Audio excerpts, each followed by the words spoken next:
സഹകരിച്ചാണ് ഇത് നടപ്പാക്കുക. നിലവിൽ ഒരു മൊബൈൽ സിം കാർഡ് എടുക്കാൻ ഇഖാമ കോപ്പിയാണ് മൊബൈൽ പ്രൊവൈഡിംഗ് കമ്പനിക്ക് നൽകേണ്ടത്. എന്നാൽ ഒരാൾ തന്നെ നിരവധി സിം കാർഡുകൾ വാങ്ങി അധിക വിലയ്ക്ക് വിൽപ്പന നടത്തുന്നത് തടയുകയാണ് അധികൃതരുടെ ഉദ്ദേശം.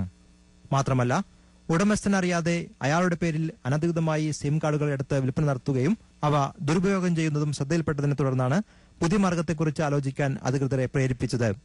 കഴിഞ്ഞ ഏതാനും മാസങ്ങളായി ഇഖാമ നമ്പർ രജിസ്റ്റർ ചെയ്യാത്ത എല്ലാ മൊബൈൽ കണക്ഷനുകളും അധികൃതർ വിച്ഛേദിച്ചിരുന്നു.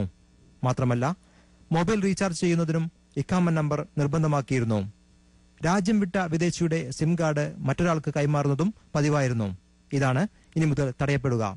ഫൈനൽ എക്സിറ്റിൽ നാട്ടിൽ പോകുന്ന വിദേശി വിമാനത്താവളത്തിൽ ഫിംഗർ പ്രിന്റ് നൽകുന്നതോടെ ഇവരുടെ സിം കാർഡുകൾ ഇനി മുതൽ പ്രവർത്തനരഹിതമാകും. പദ്ധതി പ്രാവർത്തികമാക്കാനുള്ള പ്രാരംഭ നടപടികൾ ആരംഭിച്ചതായി communication and information technology commission വക്താവ് സുൽത്താൻ അൽ മാലിക് പറഞ്ഞു. അനധികൃത സിം വിൽപ്പനയ്ക്കെതിരെ നടപടി ശക്തമാക്കിയതായും നിയമലംഘകർ ശക്തമായ നടപടികളെ നേരിടേണ്ടി വരുമെന്നും അദ്ദേഹം വ്യക്തമാക്കി. Narendran Cherukad, Amrita News, Riyadh.